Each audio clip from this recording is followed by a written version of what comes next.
ओम श्री गणेशाय नमः। जय श्रीमन नारायण, जय आदिशक्ति माता। दोस्तों, आज हमारे साथ एक ऐसी कथा का श्रवण करेंगे जिसमें इस कथा में स्नान और नहाने में क्या अंतर है। तो आइए समय को वेस्ट न करते हुए कथा को प्रारंभ करते हैं। एक बार देवी सत्यभामा ने रुक्मिणी से पूछा कि दीदी, क्या आपको मालूम है कि श्री कृष्ण जी बार बार द्रौपदी से मिलने क्यों जाते हैं? कोई अपनी बहन के घर बार बार मिलने थोड़ी ना जाता है। मुझे तो लगता है कुछ गड़बड़ है। ऐसा क्या है जो बार बार कृष्ण द्रौपदी के घर जाते हैं? तो रुक्मिणी देवी ने कहा, बेकार की बातें मत करो। यह बहन भाई का पवित्र संबंध है। जाओ, जाकर अपने काम करो। श्री कृष्ण समझ गए और कहीं कहीं जाने लगे। तो देवी सत्यभामा ने पूछा कि प्रभु, आप कहाँ जा रहे हैं? तब श्री कृष्ण जी ने कहा कि मैं द्रौपदी के घर जा रहा हूँ। अब तो सत्यभामा जी और बेचैन हो गईं और तुरंत देवी रुक्मिणी जी से बोली, देखा दीदी, फिर वही द्रौपदी के घर जा रहे हैं। यह सुनकर श्री कृष्ण जी ने कहा कि देवी, क्या तुम भी हमारे साथ चलोगी? तो सत्यभामा जी तुरंत तैयार हो गईं और देवी रुक्मिणी से बोली कि दीदी, आप भी मेरे साथ चलो और द्रौपदी को ऐसा मजा चखाएंगे कि बस जीवन भर याद रखेगी। देवी रुक्मिणी भी तैयार हो गई।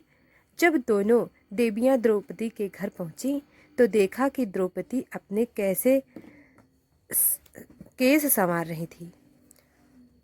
जब द्रौपदी केस संवार रही थी तो श्री कृष्ण ने पूछा, द्रौपदी क्या कर रही हो?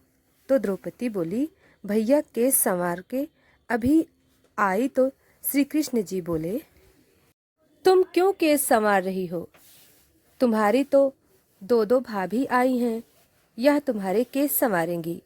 फिर श्री कृष्ण ने देवी सत्यभामा से कहा, तुम जाओ और द्रौपदी के सिर में तेल लगाओ।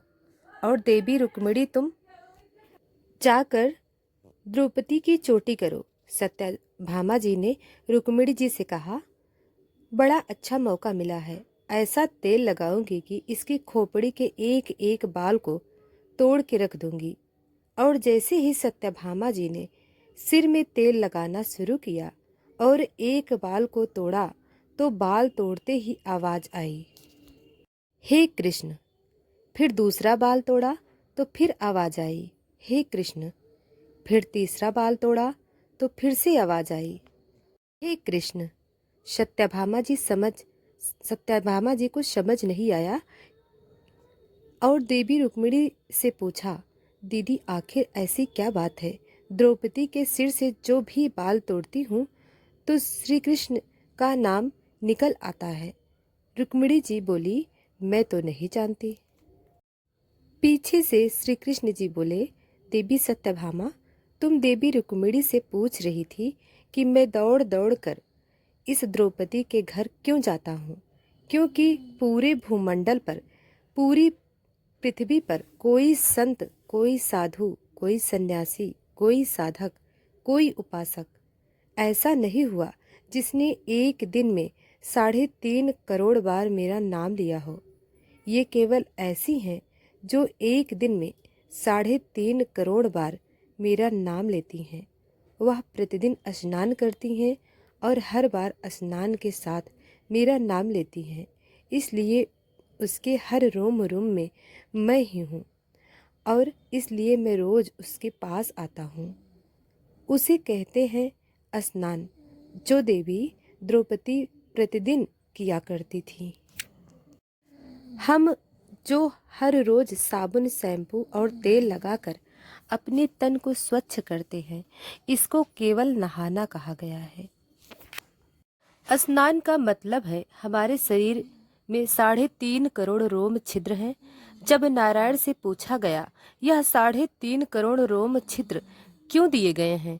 तो नारायण ने कहा, जब मनुष्य 3.5 करोड़ बार भगवान का नाम लेता है तब जीवन में एक बार उसका स्नान हो पाता है। इसे कहते हैं स्नान, जो केवल द्रौपदी जी ने किया था। दोस्तों, वीडियो को लाइक और चैनल को सब्सक्राइब करें। धन्यवाद।